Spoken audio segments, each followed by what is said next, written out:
You're listening to audio from the Decidedly podcast. For more information, find us on Instagram at Decidedly Podcast.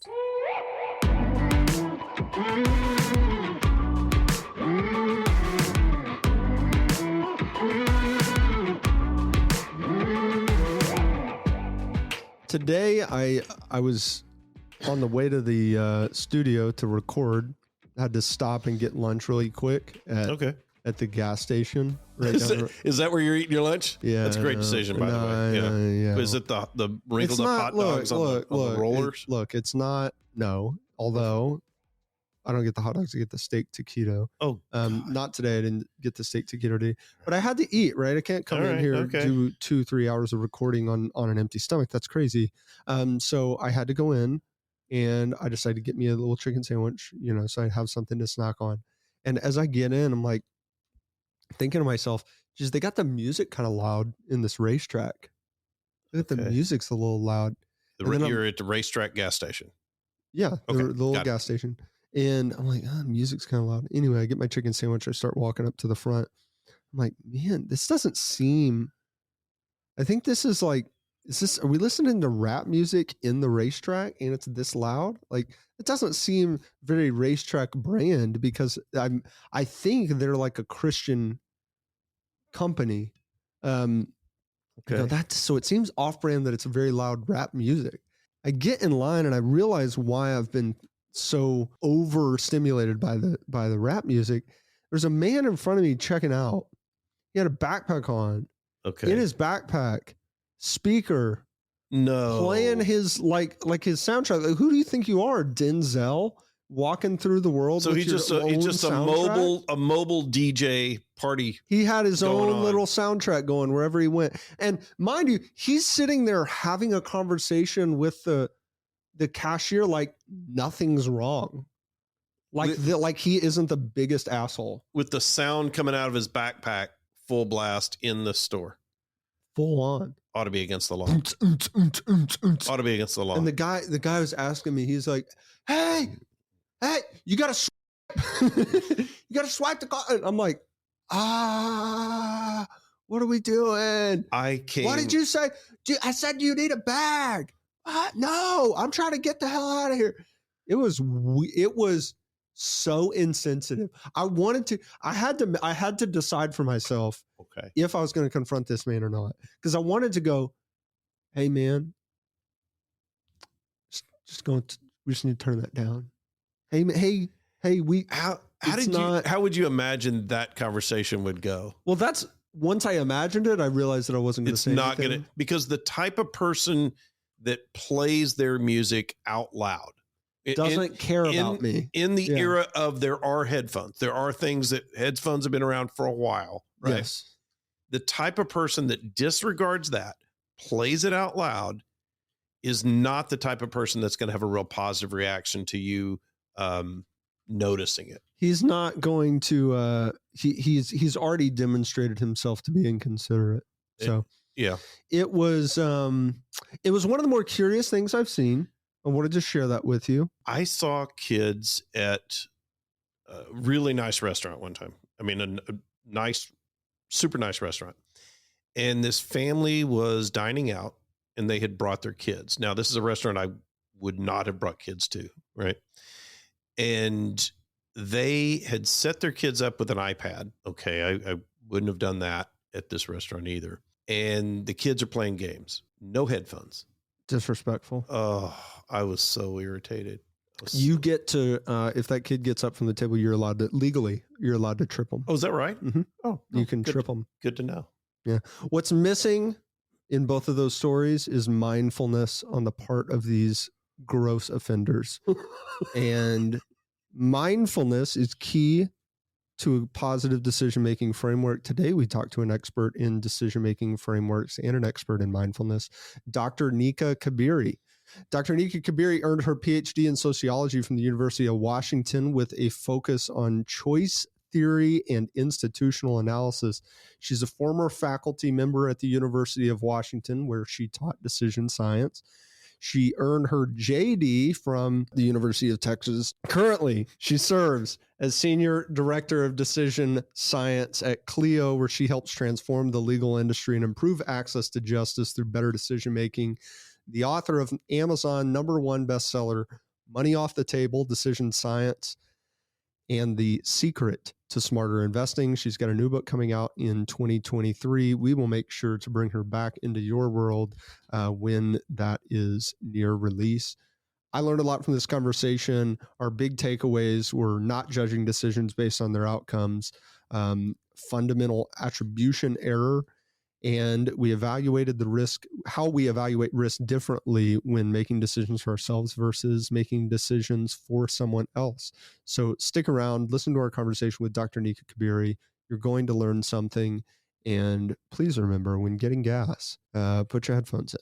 I'm Sanger Smith. As always, I'm with my dad, Sean Smith, and this is Decidedly.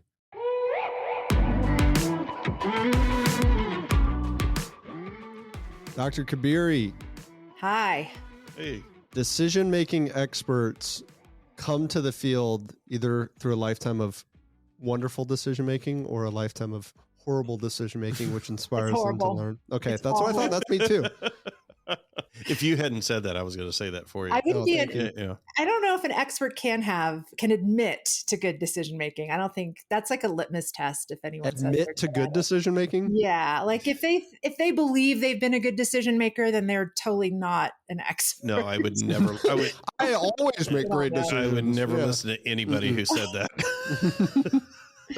You just want to avoid learning too many things the hard way, as they say. You want to learn through other people's experiences, other people's stories and books. Yeah, get inspired by a couple of slip ups, and then the rest of it learn academically.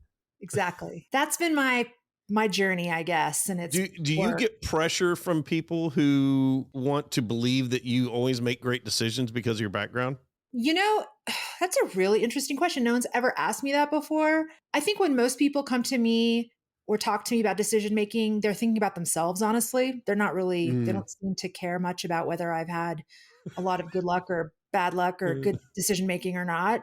And then they rely on their own deal. Yeah. They're they're a little bit, understandably self-focused, and they come to me for my academic knowledge more than my personal knowledge, which is it's everyone's personal experiences is unique.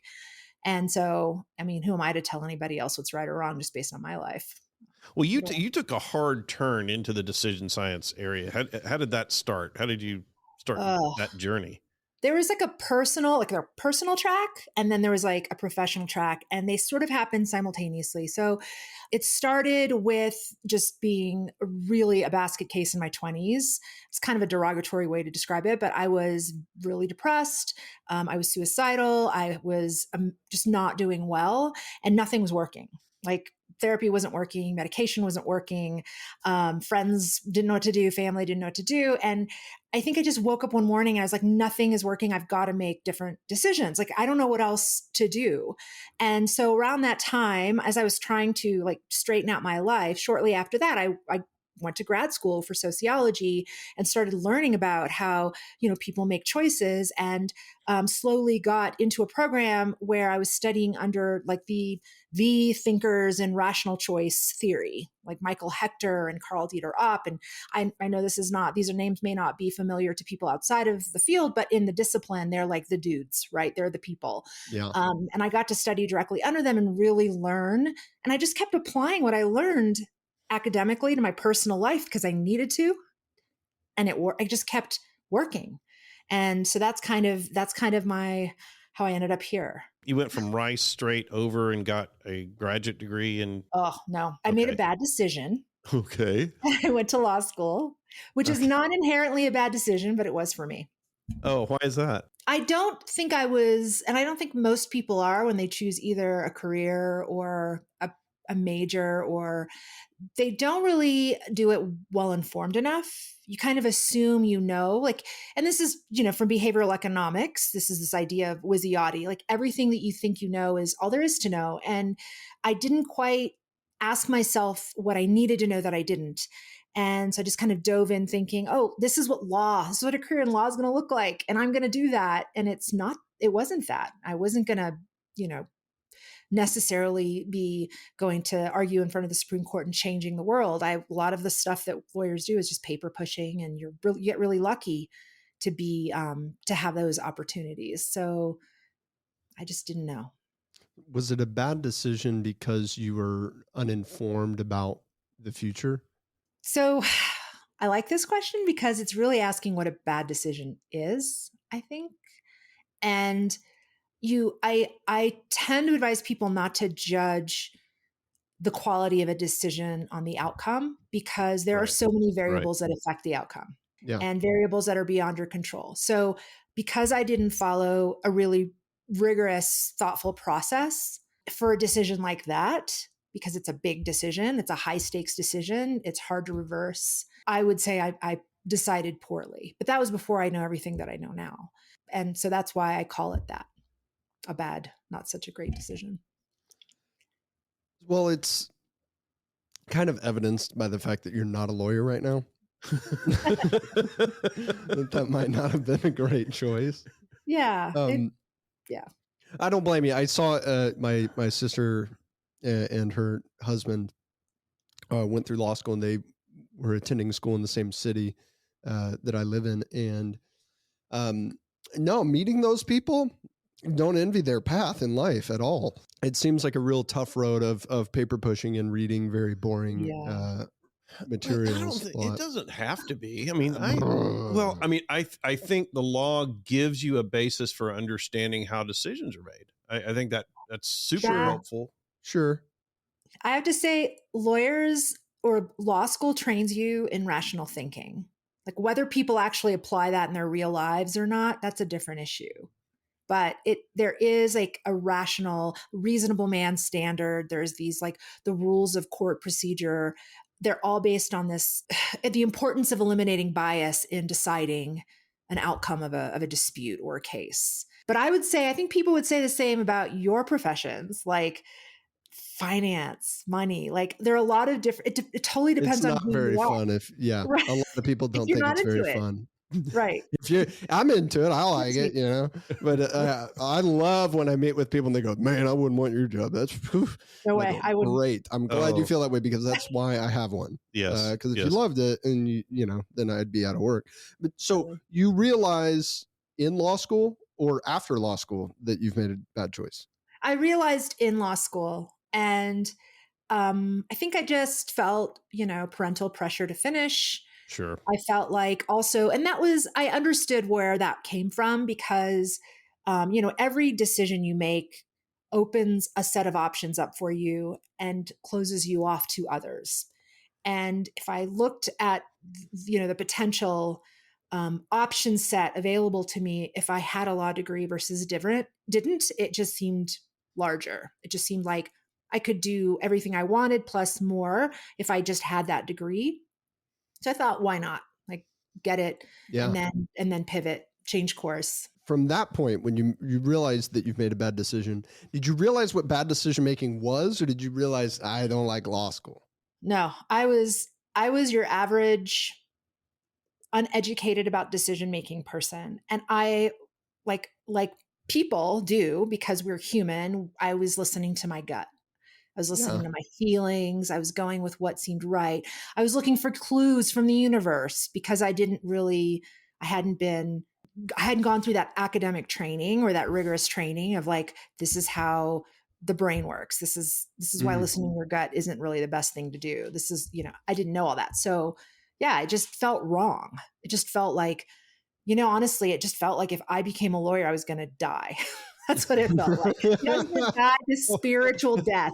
That's a pretty good sign then that you need to move on. Now you went from there and ended up getting your PhD in sociology, focusing on choice theory, right? Exactly. So that to nerds like Sanger and I, who like decision information and decision discussions, that seems like that would be fascinating. To other people it may not, but to me it really sounds like it would be fascinating. It's so cool, because it was taking economic models of decision making and applying it to sociological phenomenon. So why? Oh, here's a great example. I was really into studying protests and revolution and riots. Like it's a high risk decision to participate in a riot Yeah. or a Boy, protest. no kidding. So why do people do it?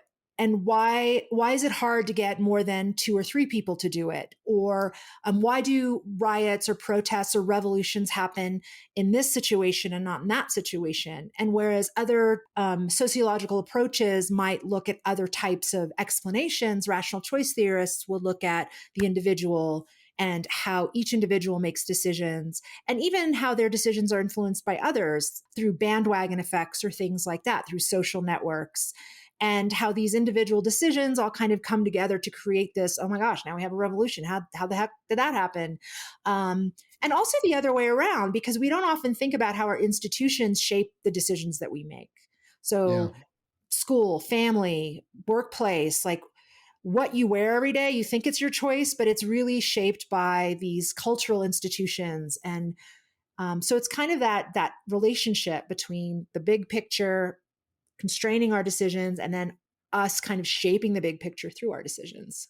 So it would seem to me when you look at the decision to participate in a protest like that, a large scale protest, and you can tell me if I'm wrong about that, is that those people who do that, you look at what's going on, in Iran right now, look at what's going on in Russia, look at what happened even January 6th in our country, is that many of those people either feel like they don't have a seat at the table. In other words, my voice isn't being heard in if it's not, then I'm going to break a window and you're going to listen to me now.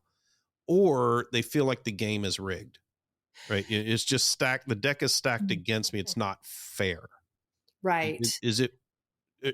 Are there other things that lead to that? Yeah. I think one assumption we make about people who participate in those types of movements is that everyone who does it has the same motivation and they're all doing it for the same reasons. And they often are not.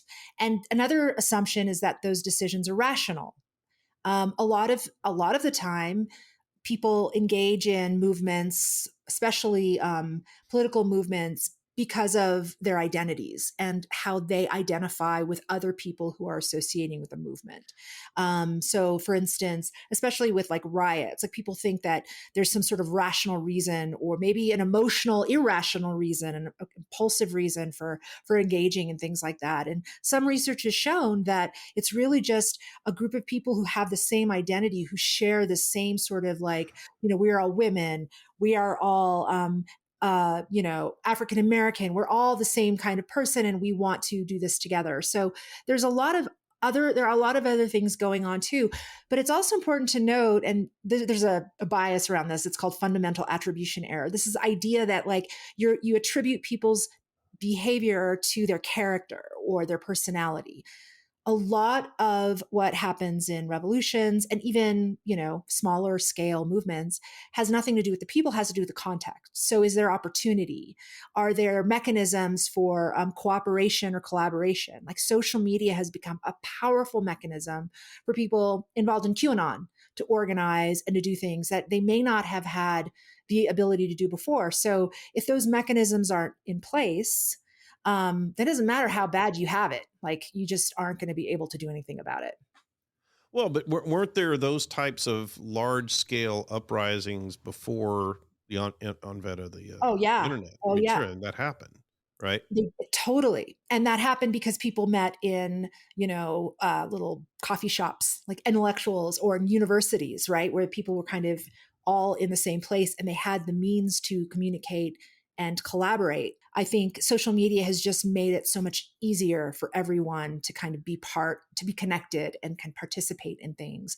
But the question it's not just like it happened, right? But it also didn't happen a lot of times, right? When it maybe should have. And perhaps the reason was because that opportunity wasn't there or those mechanisms were not there.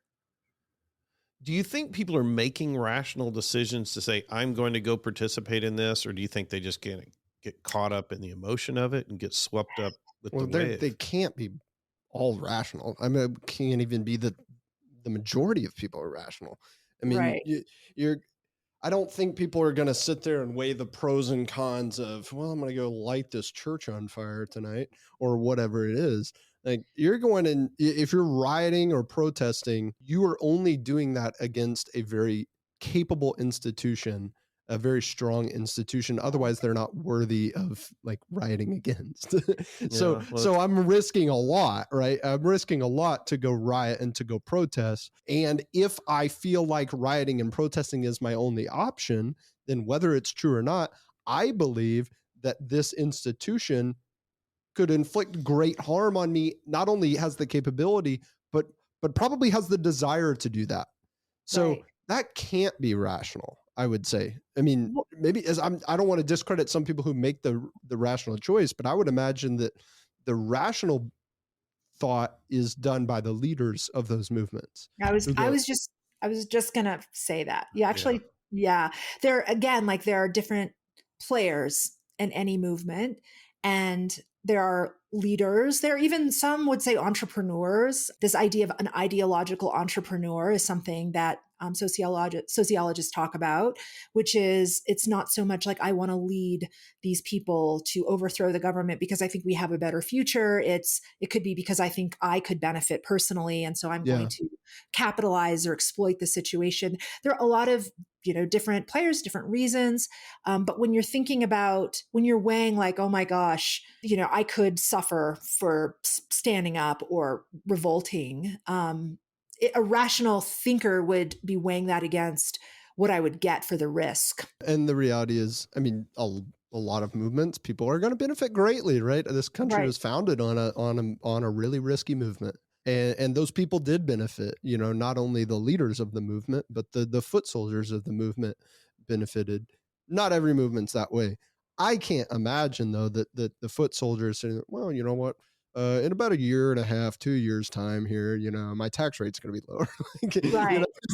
It's like, no, they're inebriated by highly motivating emotions. They're consumed by anger or envy or whatever, whether their cause is justified. Hey, if I can get these people emotionally enthralled and the cause is the motivation to kind of stir the pot of that feeling, well, then I can get irrational actions out of these people. And a lot of the choices that need to be made to have something like a successful revolution require a lot of irrational choices. Just like an army is not going to be made up fully of rational thinkers, right? Maybe your general is a rational thinker, but on the front lines, when you're making a choice on whether to jump on a live grenade, you don't have the time to sit there and go, well, I'm going to get the honor and the legacy, but then again, I'm not going to have any legs, so let me go ahead and jump on the grenade. No, you're just doing it consumed by these ideas that are larger than you. I mean, but let's get real. Most of us aren't rational most of the time. Ever, right? Yeah. Like whether you're deciding to join a revolt or take a job or buy one brand of potato chips over another. And this is businesses do this all the time, right? They try to tap into people's emotions. They try to tap into people's identities. They really, branding is all about, those promises that really get at maybe the less rational, more, heuristic side of the human brain. So I think it's not just in those high risk situations. It's in every situation where we're really usually taking shortcuts and using biases and being influenced by people around us. Do you find that there's a certain type of decision making that people have more difficulty improving at, whether that's, personal relationship decision making or financial decision making or, choice selection, as a consumer? That's a really great question. I think I would probably categorize easy and difficult decisions in terms of like access to information. So decisions that are hard to get information about or to understand information about are probably harder to make. And I think that's why, for instance, medical decisions or financial decisions, because you aren't a medical doctor, you aren't a financial expert, you have to kind of rely. I think that's why people just offload their decisions onto experts, because it's hard for them to know, well, I don't know what to do. Yeah. I can't be informed enough. I can't know enough. So those are really challenging. I think also decisions that, well, I don't know if people feel like this is difficult, but it's difficult to make your own good decisions when you're in a social group. Like, I mean, research from like groupthink all the way to bandwagon effects have like demonstrated that people act against their best interest in favor of the majority, or what the majority wills. Those are really it's really difficult to fight that, to stand alone, or to buck the norm, or buck the trend and do what you want to do. But there is a lot of research also on just the architecture of decisions. Like if you have too many options, if you have too many negative trade-offs, if there are too many, if the trade-offs are so equal, like the pros and cons of option A are so similar to the pros and cons of option B, those decisions can be really difficult too. And in those decisions, I usually say just roll the dice or something. If it's similar, then why belabor it? So back to rational decision-making in your own life. Mm-hmm. How rational was it at the time to pursue a doctorate in this field? Oh, I don't think I followed a rational process. I think, well, if you did, then you would have to get the doctorate. I'm trying to be honest. Like, I think it was semi-rational in the sense that I had a clear vision of my end game. I had a clear vision of where I wanted to be. So I wasn't just thinking in the moment, like, oh, it'd be cool to be in grad school right now. I wanted a life doing pretty much what I'm doing right now, where I'm learning, writing, educating, speaking, and just kind of this like, revolving door of information, knowledge in, knowledge out, knowledge in, knowledge out. And that's what I wanted. And so I kind of thought about, well, under what, and this is what I advise clients to do now, it's like, under what conditions is that possible? Like how can I get there? And I the only way I knew how to do that would maximize my chances of that was just to go back to graduate school. So that was a thoughtful decision. It was a slow decision, but whether it was purely unbiased, I don't know. I don't remember. Of course, hindsight bias is 2020. Right. So what are you helping? So you work with companies, you get out of school, get your PhD in that, you go work for companies on their decision-making. How are you influencing their decision-making in your role? Right. So I specialized for a very long time in consumer decision-making, which was really just doing a lot of consumer research, like what drives the decision to purchase A versus B, or the decision to be loyal to one company versus another, things like that. And it was in, the space of consumer insights, but pulling in what I know about decision-making into that work. And then about 3 years ago, I launched my own consultancy and went in a direction where I also helped people, or tried to help businesses make their own good decisions. And now I'm actually working for a legal tech company, which is a perfect fit, if you ask me, Clio, and they make practice management software. And so now I'm their senior director of decision science, and I do both. I help them understand consumer decision-making, and I employ decision-making models throughout the company to help them make. What were some of the decisions you helped companies make? Everything from how do you price, or how do you present pricing options to clients or customers, side by side, one at a time, high to low, like things like that. When do you lean into messaging that's rational versus identity forming? What does that mean? Well, okay. So for instance, some products, some services, some categories, especially when they're newer, or maybe people don't know enough about what they do, it tends to often help to lean into a rational decision-making framework to kind of get consumers to weigh the pros and cons. Because just like everything else, anything that is new to you and not routine, you tend to slow down and try to evaluate. If it's not new to you, you tend to kind of use these shortcuts. Slowing down and getting people to really like creating friction so people can so they can evaluate the trade-offs. For more like soda, potato chips, bottled water. It's like, you know what that is. You don't have to make a rational decision about it at that point. Right. So would you try and speed up the decisions that the consumer is making by putting in different heuristics, or making it knowable and say, hey, you don't have to worry about this. This is an easy choice, that kind of thing? It sounds dark, but it's sort of controlling the shortcut. It's like creating the shortcut from A to B so people will buy your product without having to stop and think about whether it's really the good thing for them. That's kind of how I think about it.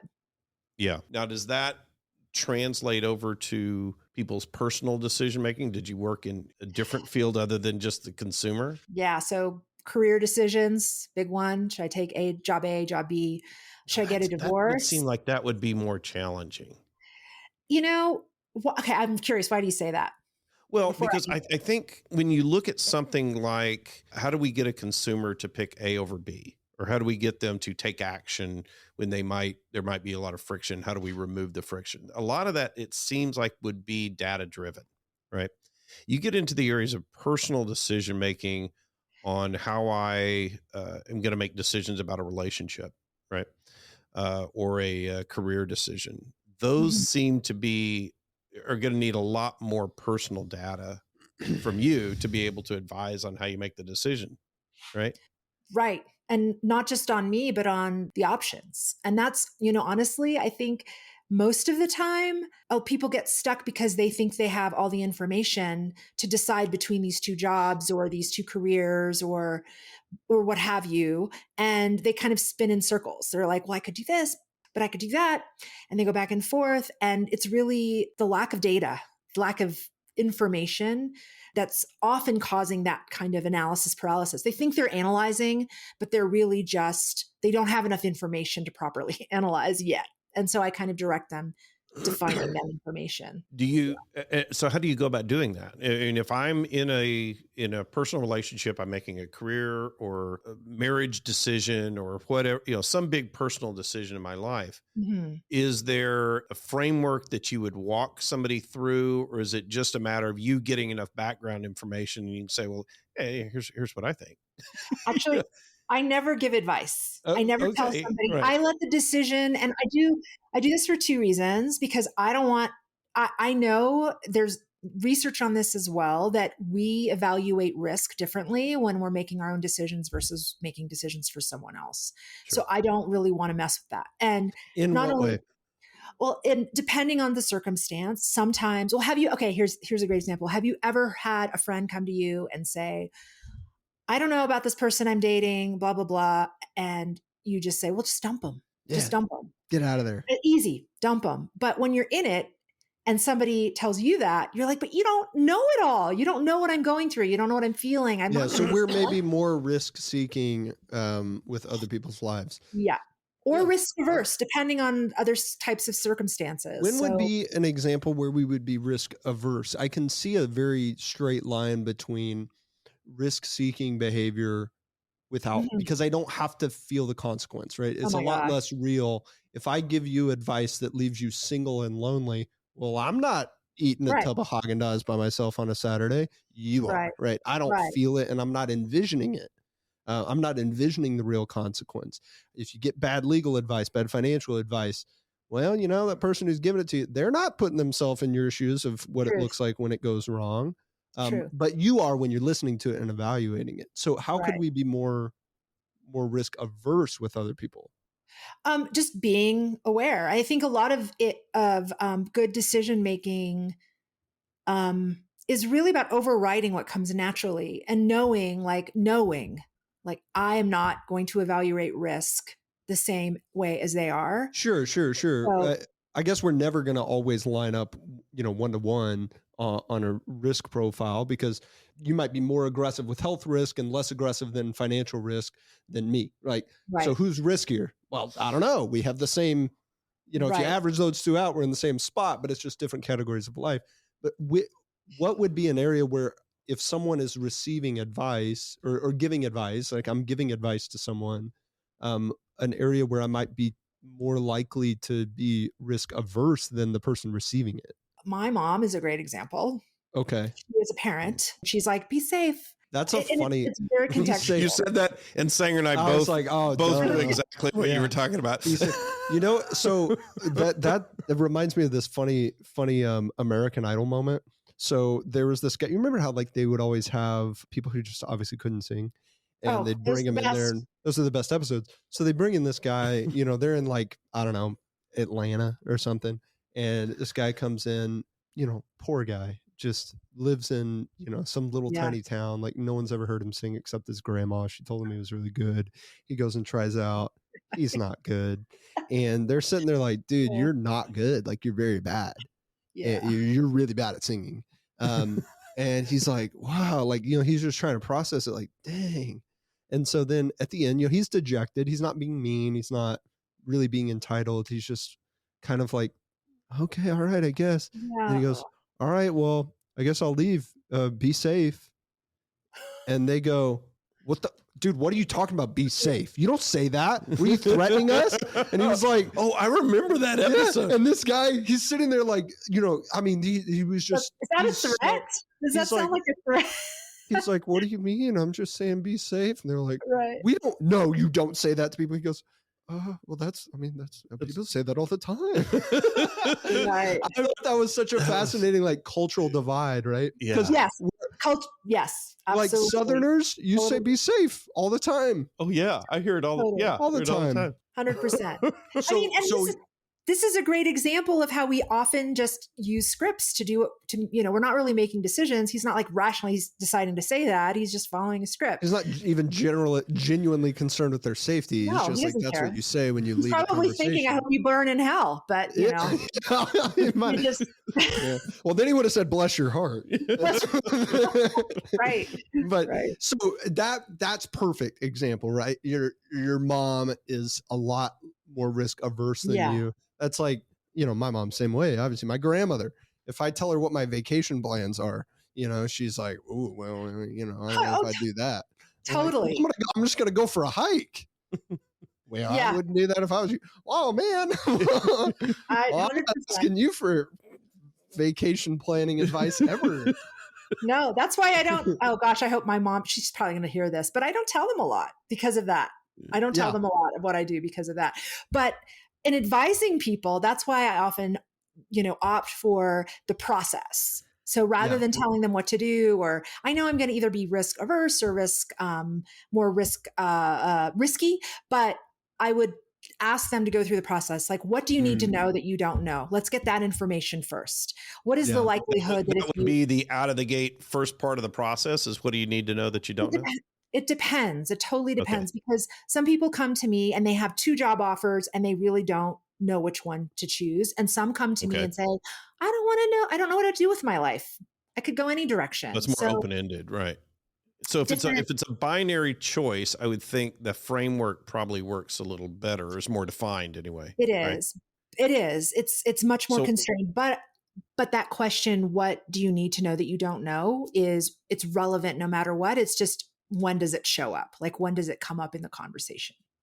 It's always part of the process then. I think it has to be. We always have to ask ourselves that. Walk me through so I come to you and I say, all right, I'm really wrestling with, go down path A, path B.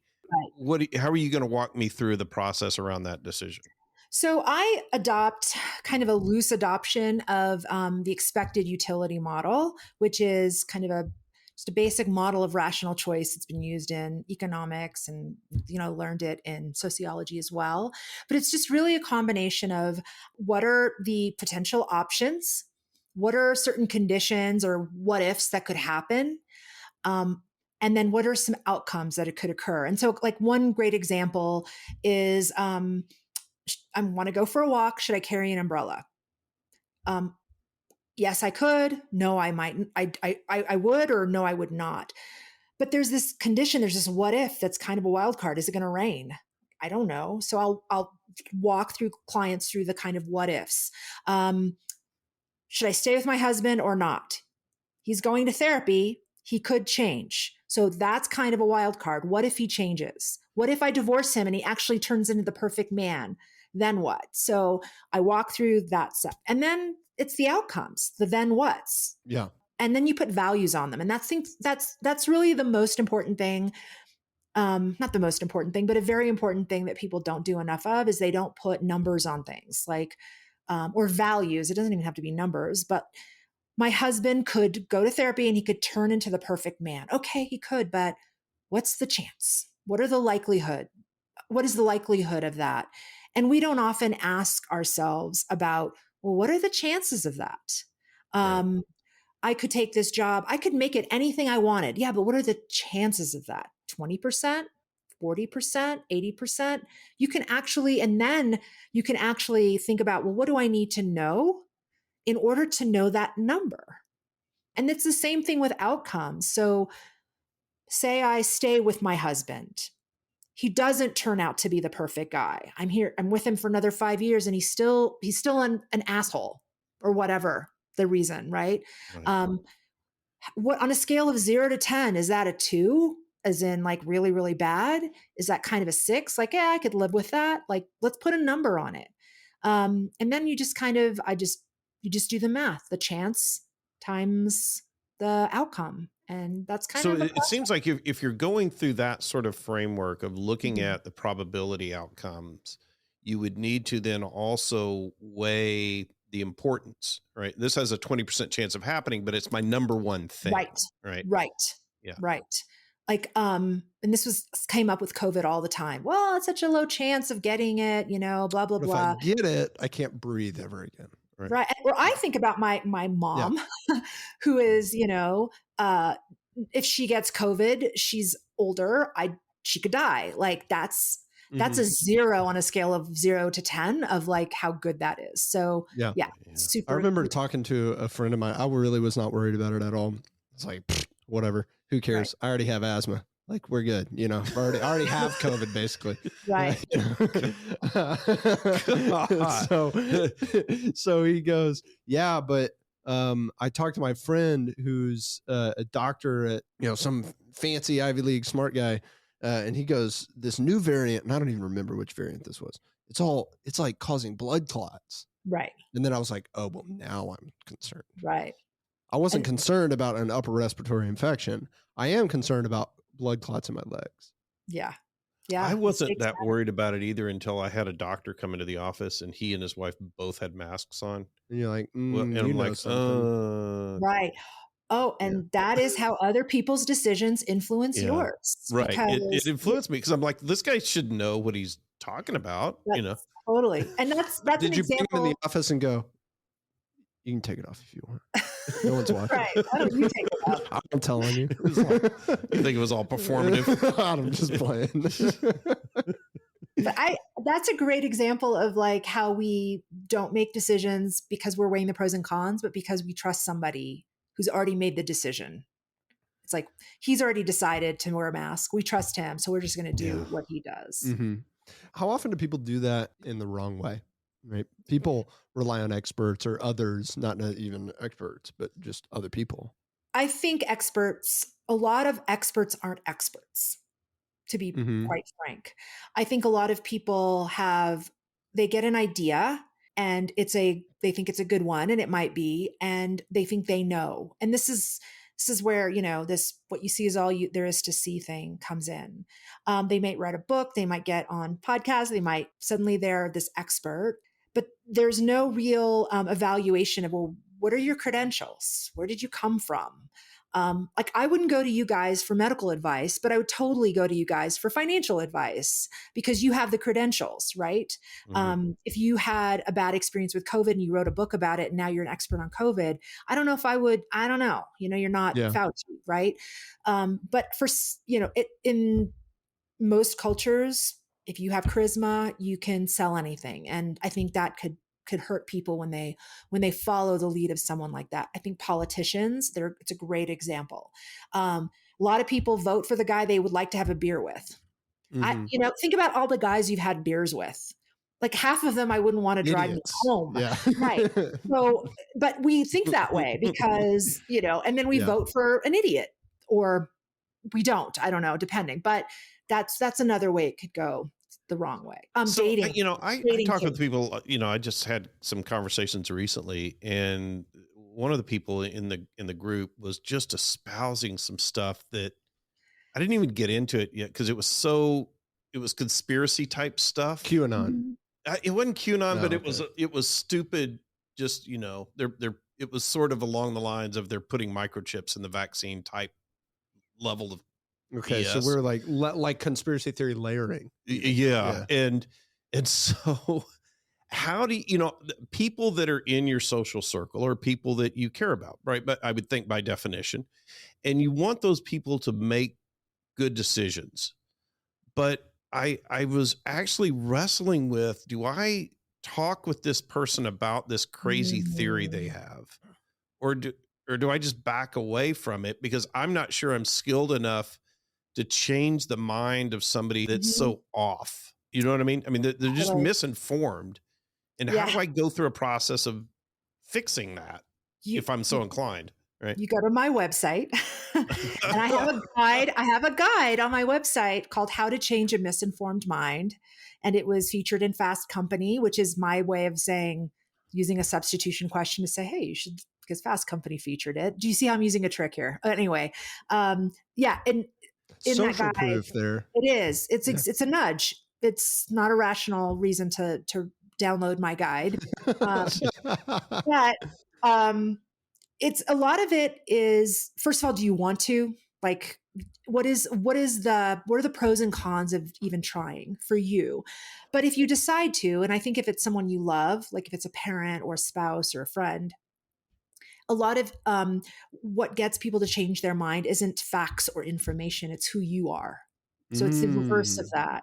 It's, in jujitsu, it's position before submission. You have to be in the right place to kind of to have any sort of impact. And a lot of that is building relationships. And that's why I think this tendency we have to feel uncomfortable around people who don't agree with us and then pull away. And then we kind of like have coffee with them and then we spit all these facts out and think they should just get it. Like it's totally the opposite way to go. It doesn't work that way. You have to be in their circle. You have to be in their lives. They have to trust you. So when you detach, that's betrayal. They don't feel connection and they won't listen to you. So maintain that connection. That's really more important than what you say. And then facts, who gives a shit about facts? Like it's really about stories. It's about experiences. That's where people really connect. Using stories to make a point rather than statistics is the best way to go. You see that a lot in State of the Union speeches. The presidents will, rather than just espouse the facts, they'll say, little Johnny and, totally. There he is. Stand up. Yeah, stand up, totally. little Johnny. And so, totally. The trick is to tell stories that are backed by fact. And I think a lot of people tell stories and think that a story is fact. And unless you have a lot of people with the same stories, you don't know if that story is an outlier or kind of a weird, freakish situation. I mean, does it matter when we're talking like politics? I don't even know if it matters if it's an outlier or not. It's like if it's a story, it could be a made up story. But and it is. A lot of times it is. It's a totally fake story, and it's not really supported by the facts, but you were kind of already leaning this way anyway. So here, we're going to feed you, feed the ideological monster that lives within your mind a little bit with this story, and then you're good. You're set. That's how QAnon does its magic. It doesn't come out with facts. It comes out with questions. Have you ever noticed that 5G and then they leave you to make the connection, and then you make that connection. You feel like you own that story. That's so true. God, they're like all the conspiracy videos are like, look at this, the score on the Atlanta Hawks, or Atlanta Falcons football game was 42-9. And Trump, when his watch was set to 429. And so that's, what is he saying? Atlanta? What does that mean? You figure it out. You figure that out. Like, of course it means something. And just by asking that question, you're implying there's something not quite right. So you're throwing bias into that direction. And our brains are natural storytellers. We churn out stories all the time. We don't need help, but when we're helped along, and it could be really dangerous. Yeah, I'm with you on that. I think we're picking on the QAnon a little bit. It could go. It's everyone. Every direction. Have you heard both sides? Have you heard the Tom Segura skit about how he thought Tommy Lee Jones was gay just because his dad said so? And then he just runs for years. He's thinking this, doesn't validate it, doesn't verify it, just goes on until one day somebody who knows Tommy Lee Jones is like, no, dude, not true. Y'all, it doesn't matter. It could be about anything. It could be about which lipstick works. We just believe stories. Yeah. Well, be careful who you trust, especially your dad. No, don't trust your dad. I'm not saying that.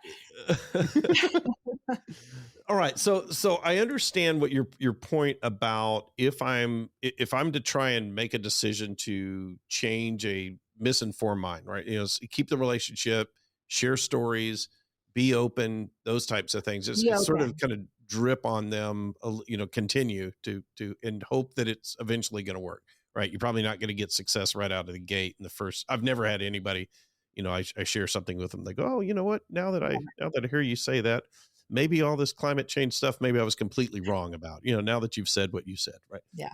But what if I want to challenge my own beliefs? I think there are things that we all believe that may not be true, and we don't know which ones those are. Oh my gosh, unfortunately. He asked me this question a few months ago. He goes, so some people believe like wacky stuff, right? I go, yeah. He goes, like crazy conspiracy theories. I go, yeah. And then there's people that believe like sort of somewhat believable stuff. Yeah. And then people who believe like very believable stuff, but you just know they're wrong. Yes. Right. He goes, so what do you believe that's wrong? I go, I don't know. Well, couldn't answer. You don't know. That's I know. Yeah. Yeah. How do you find that out? It's a good question. It's like one of my favorite topics to talk about. I'll just tell a little story about this because it's not really a specific story, but it's an example. Like when I talk to atheists who are firm atheists, and I'm not to say there's anything wrong with being an atheist or anything wrong with not, but there's a tendency to think that they're free of belief because they don't believe Christianity. Mm-hmm. And yet they believe a completely different thing, right? And it's hard to escape belief. It's our brain, it's efficiency in our brain wanting to cling on to something so we can have an anchor and we know how to move on. We know how to make a decision. The only way I know how to avoid that is to constantly doubt myself, which is also goes against who we are as human beings. We want confidence and we reward confidence. But I think oftentimes we equate confidence with overconfidence. And that overconfidence bias is the problem. So, do I really know that? How do I really know that? And I've been told, like people have told me in my career, you don't have you don't have a lot of confidence, do you? And I find that so insulting because I have enough confidence to doubt myself. Like it takes confidence to question yourself. And it's very different than low self-esteem, right? It takes a high self-esteem to believe that you can be wrong and live through it. So constantly doubting is really the only way I think, if you just go through and begin to say, is what I believe backed by facts, or am I just right. following the crowd? Am I just going along to get along? That type of thing. That's good to kind of question every now and then. It is. I mean, even like the COVID vaccines having like microchips in them, like why not ask, well, is that true? Why just dismiss it off the bat and then find the evidence and you'll find out it's not true. And that's how you don't believe something that's wrong. Yeah. A lot of times I feel like there's not a whole lot of marginal utility, to call back to our nerd conversation earlier, in changing someone's mind in the first place. Unless it's like something that's dramatically harmful to them. What do you mean? I mean, even if like I have a friend that believes some cockamamie conspiracy, but what am I doing? Like, is it really holding him back? Maybe he just needs something to occupy his time. Is he going out and like, taking action on this? That's something else. He's going up to Washington and I'm going to give him a piece of my mind. That's a different thing than just like you're really deep into moon landing videos on YouTube. Right. They go, I'll let you have that, What you just said is really interesting. Like maybe they just need something to keep them occupied. Like sometimes I wonder if the best way to break people free of these beliefs is to just give them something else to think about or believe in. It's sort of like the Cesar Millan dog whisperer, like, don't think about the doorbell, dog. Like, look at the treat. Like, let's focus on the treat. That maybe it's just preoccupying their mental bandwidth with anything other than that, so that it just sort of fades away in the background. Something to try. Yeah, I mean, I think most people, they're looking for something, right? You don't latch onto a conspiracy theory because it's rational. Clearly. I mean, some of them, the tricky thing with conspiracy theories is some of them are true. Are real. Right. Some conspiracies really happen. But there's a different, we almost need different language on this whole concept, because some conspiracy theories are, in a sense, like almost all theories that kind of ascribe like a malintent to some group are a conspiracy theory, right? You have a theory about the conspiracy, but we have kind of allowed the term to shift and not mean a theory about the conspiracy of others, and mean a theory that's completely irrational and wonky and stupid. And that's what it means, because so many of them have been wonky and stupid. That's a great actually point. You know, in science, there are all sorts of theories, and some of them are supported by evidence and some of them have proved to be unfounded. And so maybe that's the way to think about it is, here's a data-backed conspiracy theory versus an unfounded conspiracy theory. A theory is just something you can test with data, really. Yeah. I almost never believe, when I hear opinion-based news reporting and those types of things, when they ascribe intention to somebody's actions. Well, they didn't vote on this because they hate poor people or whatever it is. Well, you don't know what their intentions were. You know what their actions were. And so you can comment on their actions, but when people start commenting on intentions, president doesn't like this, or the president hates these people, you don't know that. That may or may not be true, but you don't know that because they're not telling you how their brain is thinking. Yeah. And just noticing that. I mean, if you're doing that while you're watching the news and you're noticing that, then you're already leveled up, right? Because you're seeing you're catching the human brain doing its efficient thing and creating a story. So what part of life have you ruined for yourself because of your understanding of decision making? My relationships. I mean, I would love to do a survey of 100 guys and ask them, would you ever date someone who is a decision scientist? Because I think I just have a really hard time either with men who are doing dumb shit, or can I say, I'm sorry if I drop it, or on the other hand, who are uncomfortable because they think I'm constantly judging them for doing dumb shit. Okay. I'm just because they know that they kind of doing dumb shit. They worry that I see something. I think this is me telling stories, though. I don't know. Yeah, are they telling you this, or are you just saying this? You're inferring this. I'm here. Honestly, here's what I hear. Is this a conspiracy theory? It is. See, I'm making shit up. This is because I'm human. I know. Here's what I could say. I wouldn't, as a guy, I wouldn't care. I mean, but you say that. If somebody was like, I'm a decision scientist, I'd be like, okay.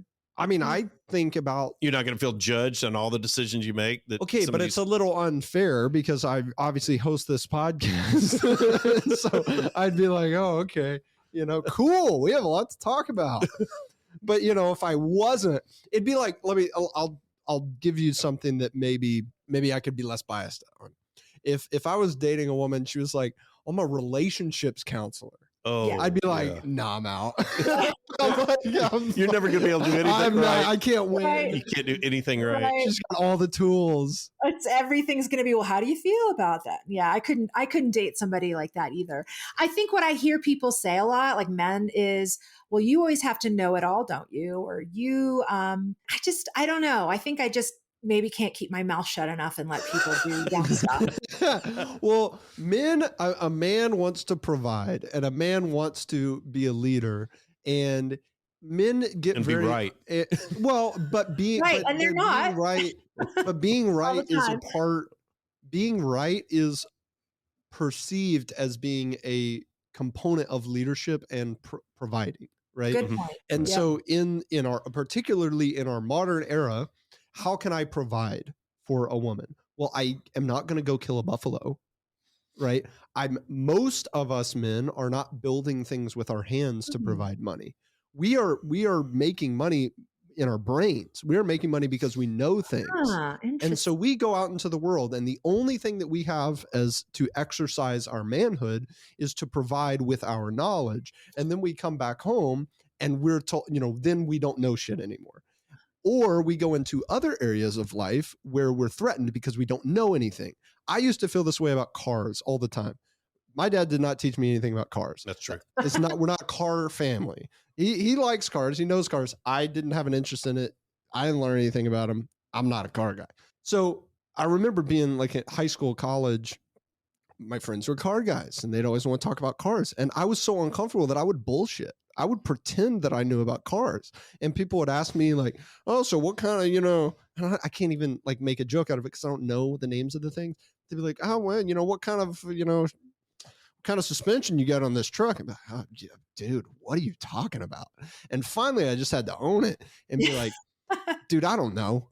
And everyone's like, I remember one time I was driving in a new truck I'd bought, and these guys, they're sitting in the backseat. We're going to Dairy Queen. They go, man, what kind of exhaust you got? I go, I don't know. I go, what do you mean you don't know? Like, you got to know that. I go, I don't know. I turned it on. It goes, vroom, vroom, and then we're good. Like, I don't know. But I had to be really, really secure in my masculinity to do that. And so I think to come back to your question, a lot of men, they really want to have the information, not because they just want to be right. And I think it's a disservice to say like, oh, they've got an ego problem. It is an ego problem, but it's coming from a different spot. It's coming from this sense, from this want to provide. So what I'm hearing you say is that I am emasculating them, basically. Yeah, like not on purpose, but probably. I just can't, when I see anyone like running headfirst into a disaster, like, okay, you can call me a know-it-all later. You can tell me like I'm judgmental, whatever word or label you want to describe me as, it's not positive. But first, let me just save you from yourself. Maybe I should just. Some of them are wrong. Like some guys can't be helped, because I get a kick out of guys, men coming in to my office, and they kind of reveal themselves to be that same type of man that you're probably most frustrated with, where they come in and I will say, usually before I like explain a concept, I will gauge their level of understanding. And I don't want to insult someone by saying, have you ever heard of the Federal Reserve? Have you ever heard of mutual funds? Because it's like, really, there's the possibility that I hadn't heard of that. Come on. So I'll say, how familiar are you with it? Right. That's a trickier question to answer because, it's open-ended. And some people might feel like, oh, like I've got to display my knowledge right now. But really all I'm looking for is, I never heard of it. I know a lot about it, or whatever. It's a good... Yeah. So people, when they come in and I say, how familiar are you with whatever, right? The concept of margin utility. And someone who's clearly never heard those two words ever before will go, this is the classic male response. Well, pretty familiar, but you go ahead. No, the best is like, well, I'm familiar, but you tell her, so you she'll tell not explaining it to her. So that's terrible. You're right. You're right. Really? That's the best one. Yeah. That's the best one. And so I look at those guys and I'm like, you know what? I'm not going to make fun of them for it. I'm not going to embarrass them. I know, and he knows that he doesn't know anything. And that's fine. I don't need her to know that he doesn't know anything. She probably also does. Right. So we all know you don't know anything. That's okay. We're going to pretend. We're just going to pretend for your sake, and that's fine. It's totally fine. But I've got to look at that guy and recognize he's never gonna he's not gonna have some moment of self-awareness tomorrow morning. I totally hear you. And I try so hard to lead with questions rather than, let me tell you what to do. Like, have you thought about this? Or what do you think about that? What do you mean by that? Even that gets me into trouble because I don't know why, but I hear you. Like the worst thing that I think I could be is that actually person, the person who's like, well, actually, I hate that person. Do not want to be that person.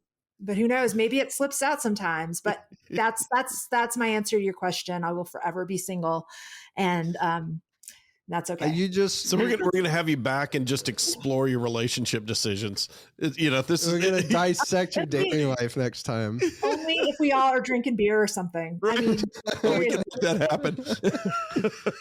Hey, thanks so much, Dr. Kabiri, for being on. That was a lot of fun. Tell people again where they can find you and they can learn more about your work. Yeah, you can find more about me at yournextdecision.com. Guides, blog, all that stuff. Sweet. We'll link it on the in the show notes and on social media. Thank you. Yeah, thank you so much. Thank you.